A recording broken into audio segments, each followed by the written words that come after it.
Zdravím vás, jmenuji se Jakub, je mi 29 let. To jméno není až tak podstatné, ale ten věk docela ano, pro kontext tohohle videa, případně celého kanálu, kdy mým cílem to je točit videa, kde se bavím o tématu, já tomu říkám ztracená generace dvacátníků a třicátníků, dnešních dvacátníků, třicátníků.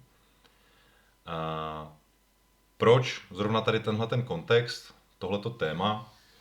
Je to z toho důvodu, že mně připadá, že my jsme taková mezigenerace. Už jsme trošku odrostlejší, už máme za sebou školy, máme za sebou první zaměstnání, už bychom přece jenom nějaký ten pátek měli pracovat, ideálně stabilně, nějaká kariéra už je prostě rozběhnutá, takže máme srovnání s těma, kterým je dneska 18, končí na středních, anebo jim je 20 několik let a končí na těch vysokých a můžeme se na ty lidi podívat a říct, jo, máme oproti ním už tady tyhle ty zkušenosti, životní, pracovní a tak dále, trošku jiný pohled na svět, ale zároveň nad náma naši rodiče, kterým je dneska přes 50 let, případně přes 60 a podobně, tak zase oni mají to stejné srovnání s náma. Mně připadá, myslím si, že vás bude venku docela dost a říkám to na rovinu, tohle je vyloženě zaměřené na pohled muže, nebo z pohledu muže jako takového, protože jak snad jde poznat se muž. A úplně si netroufám na pohled ženy, s tím, že jste starší generace našich rodičů, já to vidím, kdy naši rodičové, když skončili v té škole, ať už nějaký výuční list, dělali řemeslo, nebo nějaká vysoká škola se zaměřením a podobně. Pro tento kontext to není ale podstatné. Bavíme se o nějaké střední třídě, neřeším opravdu velmi bohaté lidi, ale střední třídu, kdy když byli pracovití, tak si vydělali na to, aby měli vlastní nemovitost, auta, dovolené, aby nás zaopatřili, aby nám koupili oblečení jedno s druhým, jídlo a tak dále, aby jsme se měli dobře. A s tím příjmem prostě vystačili uživit 2, 3, 4 děti.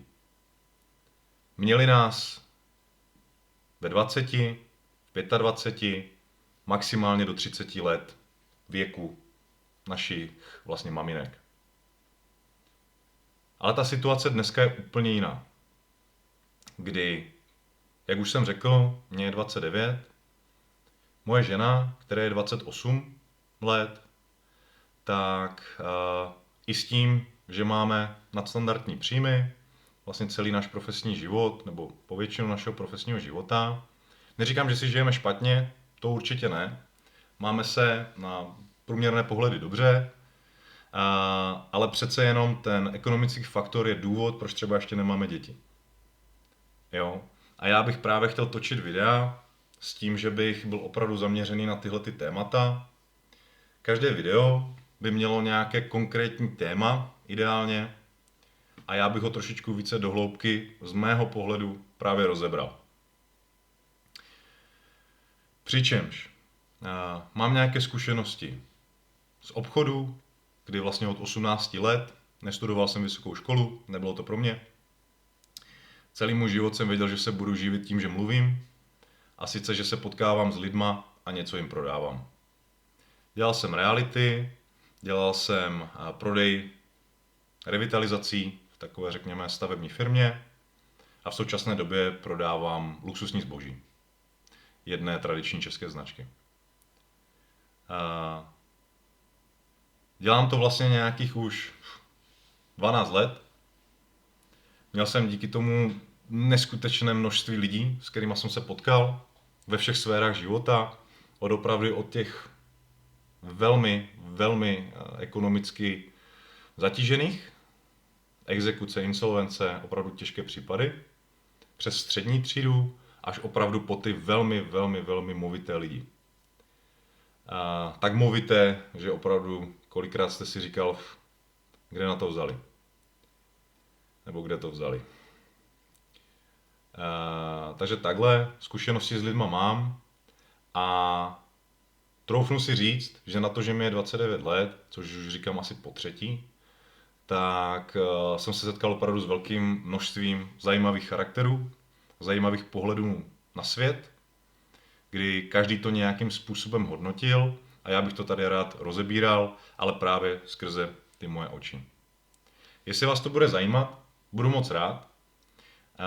Takový ještě druhotný důvod, proč jsem ten kanál založil, je, že bych opravdu chtěl, aby to byla trochu taková moje zpovědnice. Něco jak vlastně, a teď doufám, že to neřeknu blbě, protože nejsem úplně ultra fanoušek, Harryho Pottera, kdy vlastně Brumbal měl tu myslánku a on tam dával ty svoje myšlenky a následně se k ním mohl zase vrátit, tak jsem to aspoň já pochopil. Jo, takže bych tohleto chtěl trošičku nějakým způsobem mít jako tu svoji myslánku, kdy když ty videa si zpětně pustím, anebo v průběhu toho, když je natáčím, tak mi to nějakým způsobem bude utřepávat moje vlastní myšlenky. A třeba mě to utvrdí, nebo naopak si řeknu, hele, takhle to úplně třeba není. Omlouvám se za tenhle koncept videí, bude to hodně, já nevím, jestli se to říká RAW, R-A-W, R-A-2-T-V. Úplně to nebude asi sestříhané, jednak to neumím, nebudu kecat. A za druhé mi to připadá takové více osobitější. Jo, že to jsou fakt jako první, co tě prostě napadne. Jo. Takže nějakým způsobem asi takhle. Dneska to nebudu moc protahovat. Budu moc rád, jestli si tohle video někdy někdo zobrazí a nebude to moje mamka nebo moje žena. Jestli ho někdy někdo olajkuje, lépe řečeno bude se mu líbit, takhle asi. A kdyby náhodou jste uznali za vhodné, tak napište nějaký komentář, jaké téma by vás třeba zajímalo. A já budu moc rád, když se tu příště potkáme zase a probereme něco více do detailu. Já už mám nějaké nápady, ty videa bych nechtěl, aby byly delší než 20-30 minut. Jo, úplně si nemyslím, že mluvit do kamery takhle dává smysl delší dobu. Je to divné, ale snad vás to bude bavit. Protože myslím, že mě to bavit bude. Tak jo, mějte se. Čaute.